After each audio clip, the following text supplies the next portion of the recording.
પછી એ વ્યક્તિ વિના આપણે બીજાને સત્કારીશું નહીં, બીજાને સન્માનીશું નહીં, બીજાને આદર નહીં આપીએ, બીજાની સેવા નહીં કરીએ.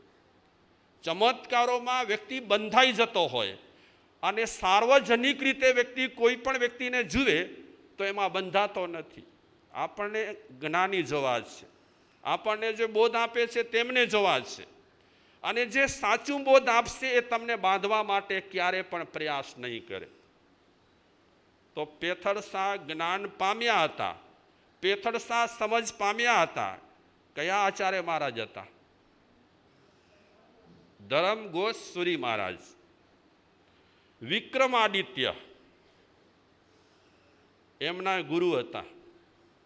ખ્યાલ છે? વિક્રમાદિત્યના ગુરુ હતા સિદ્ધસેન સુરી. સિદ્ધસેન દિવાકર જેને આપણે કહીએ છીએ એ વિક્રમાદિત્યના ગુરુ હતા. વિક્રમાદિત્યએ સિદ્ધસેન દિવાકરને સેવ્યા હતા. તો સિદ્ધસેન દિવાકરને સેવ્યા પછી વિક્રમાદિત્યની ખૂબ પ્રગતિ થઈ હતી. જ્ઞાનની દ્રષ્ટિએ, બોધની દ્રષ્ટિએ, સમાજની દ્રષ્ટિએ ખૂબ પ્રગતિ થઈ હતી. અને વિક્રમાદિત્યને તો એક બિરુદ મળ્યો હતો. શેનો બિરુદ મળ્યો હતો? પરદુખ ભંજન. કારણ કે સિદ્ધસેન દિવાકર જેવા ગુરુ મળ્યા પછી એ ગુરુએ વિક્રમાદિત્યને બાંધ્યા નહીં કે મને માનજે, બીજાને ન માનજે, એ રીતે બાંધ્યા નહીં. અને વિક્રમાદિત્ય સાર્વજનિક રીતે બધાની ખૂબ સેવા કરી હતી. આમ રાજા, એક રાજા થઈ ગયા આમ રાજા. આમ રાજાએ સેવા કરી હતી, સેવ્યા હતા બપ્પ ભટ્ટ સુરીને. આ બપ્પ ભટ્ટ સુરી પણ એક જોરદાર આચાર્ય થઈ ગયા. નાની ઉંમરમાં એમણે વિઘઈઓનો ત્યાગ કર્યો હતો અને પ્રકાંડ જ્ઞાની હતા બપ્પ ભટ્ટ સુરી. પ્રાય કરીને વધુ એ આમ રાજા પાસે રહેતા હતા. અને આમ રાજાએ આ બપ્પ ભટ્ટ સુરીને સેવ્યા હતા. અને બપ્પ ભટ્ટ સુરીએ પણ આમ રાજાને એવી રીતે ટ્રેન કર્યા હતા કે તારે બધાની સેવા કરવાની, બધાની સંભાળ લેવાની, જીવ માત્ર પર તારે રહેમ રાખવાની. એટલે આમ રાજાએ સેવ્યા બપ્પ ભટ્ટ સુરીને. જોકે એની કથાઓ બહુ મોટી છે. વચ્ચે જરા શંકા કુશંકા થઈ ગઈ હતી આમ રાજાને બપ્પ ભટ્ટ સુરી પર. પછી વાત બહુ મોટી આવે છે કે શંકાનું સમાધાન કઈ રીતે થયું. કુમારપાળ રાજાએ કોને સેવ્યા હતા? હા, હેમચંદ્ર આચાર્યને કુમારપાળ મહારાજાએ સેવ્યા હતા. જ્ઞાન મળ્યું હતું એમની પાસેથી, બહુ જ્ઞાન મળ્યું હતું. અને જોઈ લો એ સંતો કેટલા ઉદાર હતા. એક દાખલો આપું. હેમચંદ્ર આચાર્ય જાડી પછેડી પહેરી હતી. કોઈક વિધવા બેને પોતાના હાથેથી એ પછેડી તૈયાર કરી હતી. ગરીબ હતી બાઈ, પણ એને ભાવના થઈ કે હું પછેડી મારા હાથેથી તૈયાર કરી અને ગુરુ મહારાજને વોરાવું. એ પછેડી હેમચંદ્ર આચાર્ય પહેરી. જ્યારે નગર પ્રવેશ કરતા હતા અને કુમારપાળ મહારાજાએ સામૈયો કર્યો હેમચંદ્ર આચાર્યનો, ત્યારે પછેડી પર નજર પડી. કાનમાં જઈ, કાર્યક્રમ જ્યારે પતી ગયો ત્યારે કાનમાં જઈને વાત કરી કે તમે જે આ પછેડી પહેરી છે ને તમને સારી નથી લાગતી. કેવી હતી પછેડી? બરછટ હશે કદાચ, વિધવા બેન, ગરીબ બેને બનાવી હતી. પણ કુમારપાળ મહારાજાએ કીધું કે મારા જેવા રાજાઓ તમારી સેવામાં હોય અને તમે આવી જાડી પછેડી પહેરો, એમાં મને શરમ આવે છે. ત્યારે હેમચંદ્ર આચાર્ય બહુ સરસ વાત કરી હતી કુમારપાળને. કુમારપાળને કીધું હતું કે આ પછેડી હું પહેરું એના કારણે તને શરમ આવે છે, એના કરતાં પણ શરમ આવવી જોઈએ કે જે બિચારા ગરીબ વ્યક્તિઓ પોતાની ભાવનાથી આ જાડી પછેડી તૈયાર કરી એ કઈ રીતે જીવી રહ્યા છે, એમની પાસે કેવી કેવી સુવિધાઓ નથી, એ જોઈ કરી અને તારે શરમાવવું જોઈએ. પછેડી જોઈને શું શરમાવીશ? અને એકલા મેં પછેડી પહેરી છે અને મને જોઈ કરી અને તું શરમાય, એના કરતાં બિચારા કેટલા લોકો રહેલા છે જેમની આર્થિક પરિસ્થિતિ સાવ કંગાળ રહેલી છે, માંડ માંડ પેટ ભરે છે. એવા લોકોને જોઈ કરી, એવા લોકોના ઘરને જોઈ કરી તારે શરમાવવું જોઈએ. આ ટકોર કરી. કોણે ટકોર કરી? હેમચંદ્ર આચાર્ય. એક વર્ગ પૂરતી ટકોર ન કરી. મહાન સંતો છે ને ક્યારે પણ વર્ગ ભેદ ન રાખે. વર્ગ ભેદ મહાન સંતો રાખતા જ નથી. મહાન સંતો માટે તો સબ સમાન. અને આ ટકોર સાંભળ્યા પછી કુમારપાળ મહારાજાને વિચાર થયો કે ગુરુદેવ ટકોર કરે છે એમાં બે ફિકરાઈ મારી છે, બે સાવધાની મારી છે. હકીકતમાં રાજા બન્યા પછી નાનામાં નાના વ્યક્તિઓ તરફ મારે નજર કરવી જોઈએ. જે બિચારા આર્થિક પરિસ્થિતિથી ભીંસાય છે એમને મારે યોગ્ય સાથ સહકાર આપવો જોઈએ. તો કુમારપાળ મહારાજાએ કોને સેવ્યા? હેમચંદ્રાચાર્યને. અકબર બાદશાહે કોને સેવ્યા? ઇતિહાસમાં પ્રસંગ આવે છે, અકબર બાદશાહે સેવ્યા હતા હીરસુરી મહારાજને. અને હીરસુરી મહારાજના સંપર્કમાં આવ્યા પછી અકબર બાદશાહે હિંસાનો ત્યાગ કર્યો હતો. એમ કહેવાય છે અકબર બાદશાહ એને રોજ ચકલીઓની જીભ ખપતી હતી ખાવા માટે. ઇતિહાસની વાત છે, ફક્ત હું આપને કહું છું. 1.25 શેર ચકલીઓની જીભ એ ખાતા હતા. બીજી પણ હિંસા ઘણી થતી હતી. હીરસુરી મહારાજના સંપર્કમાં આવ્યા પછી અકબર બાદશાહે અહિંસાનો પ્રચાર કર્યો હતો અને હિંસા પર કાપ મૂક્યો હતો કે મારાથી જેટલું બને તેટલું હિંસા બંધ કરી અને અહિંસાનો ફેલાવો કરવો. તો ગુરુ તરફથી જ્ઞાન મળ્યું, ગુરુ તરફથી બોધ મળ્યો અને ગુરુ તરફથી બોધ મળ્યા પછી એ ગુરુને સેવ્યા. તો અકબર બાદશાહ પણ અહિંસક બનવા માટે પ્રયાસ કર્યો. વનરાજ રાજાએ કોને સેવ્યા હતા? શીલગુણીસુરી મહારાજ.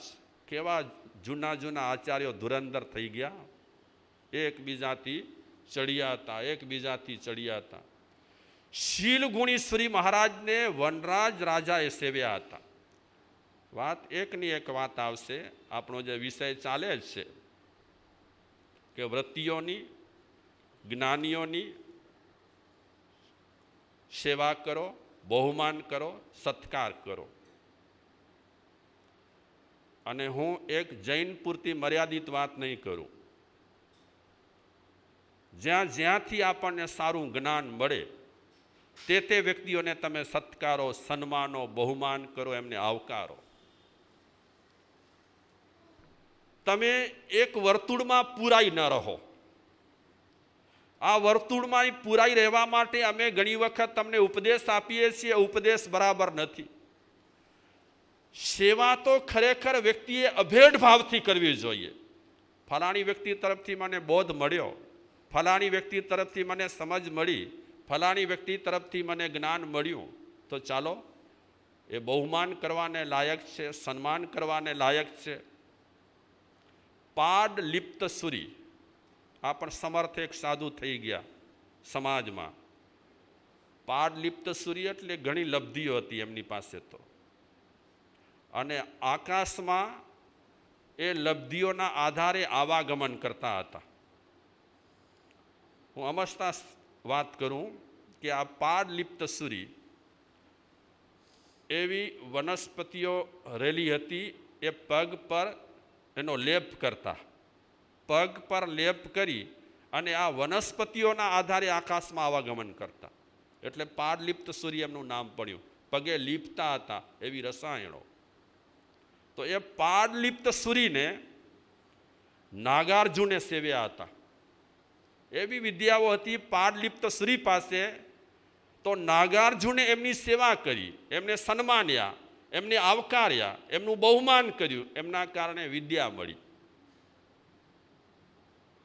જોકે વિદ્યા મળશે એવી અપેક્ષાથી એ સેવતા ન હતા, પણ એમની પાસેથી આપણને બોધ સારો મળશે એવી અપેક્ષાથી એ લોકો એમને સેવતા હતા. જૈન શાસ્ત્રની થોડી વાત કરું તો જૈન શાસ્ત્રમાં જ્ઞાન સ્થવિર, વય સ્થવિર અને દીક્ષા સ્થવિર એવાઓની સેવા શુશ્રૂષા કરવાની, એવાઓને સન્માનવા બહુમાન કરવાની વાત કરી છે. સમજવા પૂરતી વાત કરું છું. વય સ્થવિર કોને કહેવાય?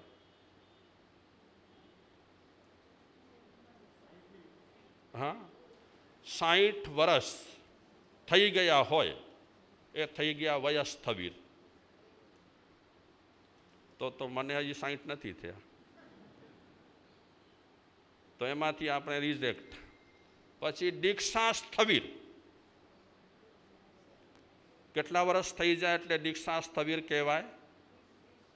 20 વર્ષ થઈ જાય એટલે દીક્ષા સ્થવિર. તો આપણે છીએ જ્ઞાન સ્થવિર. વય સ્થવિરમાં વય સાથે લાગે વળગે છે, દીક્ષા સ્થવિરમાં વય સાથે લાગે વળગે છે, પણ જ્ઞાન સ્થવિરમાં વય સાથે કાંઈ લાગતું વળગતું નથી. કારણ કે જ્ઞાન 8 વર્ષના વ્યક્તિને પણ હોઈ શકે, જ્ઞાન 10 વર્ષના વ્યક્તિને પણ હોઈ શકે. XYZ જ્ઞાન ગમે તેને થઈ શકે છે. અરે ક્યારેક ક્યારેક તો જૈન શાસ્ત્રમાં એવા દાખલા આપે, સાંભળ્યા હશે, વાંચ્યા હશે કે 8 વર્ષના વ્યક્તિને કેવલ જ્ઞાન થઈ ગયું છે ને, એવા કોઈ દાખલા? હા, તો જ્ઞાનને વય સાથે કાંઈ લેવા દેવા નથી. તો વય સ્થવિર હોય, દીક્ષા સ્થવિર હોય, જ્ઞાન સ્થવિર રહેલા હોય, એમની સેવા, ભક્તિ, શુશ્રૂષા, બહુમાન, સન્માન, આવકાર આપવો જોઈએ એવી વાત જૈન શાસ્ત્રોમાં પણ કરે છે. આ બધી વાતોનો હું હવે નિચોડ લઉં કે આપણે સેવા, સન્માન, સત્કાર વગેરે કરીએ, એમાં સૌથી મહત્વની વસ્તુ ભાવના છે. નાગરશ્રી બ્રાહ્મણીએ સાધુનો સત્કાર કર્યો, સન્માન કર્યો, બહુમાન કર્યું અને વોરાવ્યું પણ, તો ગડબડ ક્યાં થઈ? સત્કાર થયો હતો, સન્માન થયો હતો, બહુમાન થયો હતો, આવકાર્યા હતા સાધુને, તે છતાં પણ વોરાવ્યું પણ હતું, તે છતાં પણ નાગશ્રી બ્રાહ્મણીની હાલત બગડી ગઈ. બગડવી ન જોઈએ, કારણ કે વોરાવ્યું શું એની સાથે મતલબ હોતું નથી, પણ વોરાવ્યું કેવી ભાવનાથી એ મહત્વનું હોય છે. તમે સત્કાર કર્યો, તમે સન્માન કર્યો, તમે બહુમાન કર્યો, તમે સેવા કરી, પણ એ બધી ચીજો તમે કેવી ભાવનાથી કરી એ મહત્વની વાત રહેલી છે. અને જે મળશે માણસને ફાયદો, એ શેનાથી મળશે? ઔપચારિક રીતે હું તમે સત્કાર, સન્માન, બહુમાન કરીએ અને અંદરથી ભાવના ન હોય તો કાંઈ નથી. અંદરથી ભાવના સારી અને સાચી હોય અને કદાચ આપણે ન વોરાવીએ ને તો પણ ફાયદો જ છે. કરજો નહીં આવું, આ સમજવા પૂરતી વાત છે. અને એના માટે જ્વલંત ઉદાહરણ છે જીરણ શેઠ. મહાવીર ભગવાનને સત્કારતા હતા, સન્માનતા હતા, બહુમાન કરતા હતા, આવકારતા હતા અને સેવાની ભાવના પણ રાખતા હતા. પણ જે ઈચ્છ્યું હતું એ જીરણ શેઠ કરી શક્યા ન હતા. તે છતાં પણ એમણે કેટલી તૈયારીઓ કરી એક ઝલક આપું હું. ચોમાસી પારણું આવે, કરી વિનંતી નિજ ઘર જાવે, પિયા પુત્રને વાત જણાવે, પટકુલ જરી પથરાવે રે, મહાવીર પ્રભુ ઘેર આવે.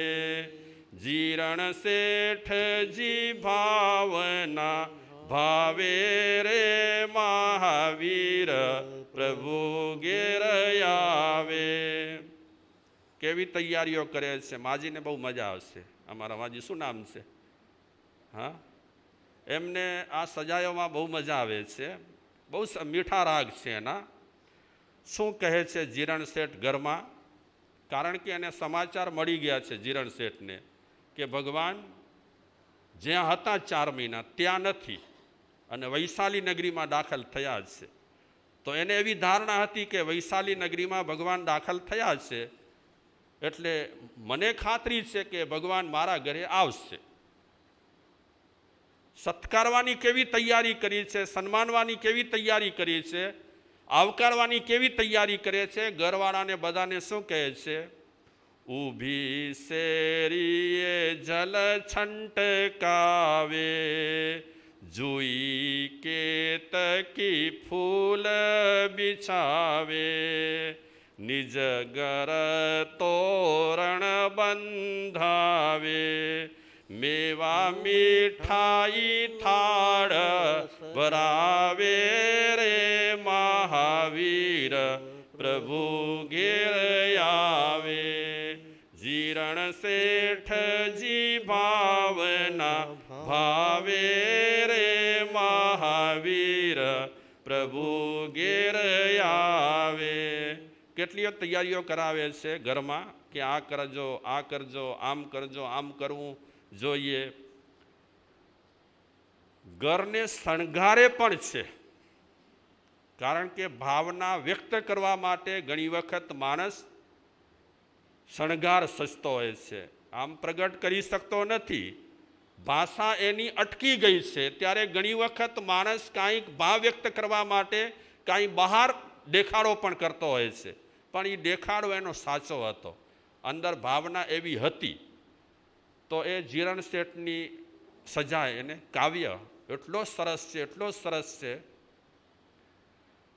2 કાવ્ય મારા ફેવરેટ છે આ જીરણ શેઠ અને પૂરણ શેઠના પ્રસંગમાં.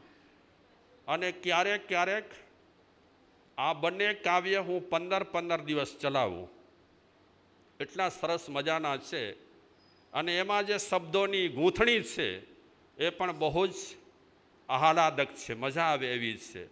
તો આજે આ 24મા બોલને આપણે વિરામ આપીશું.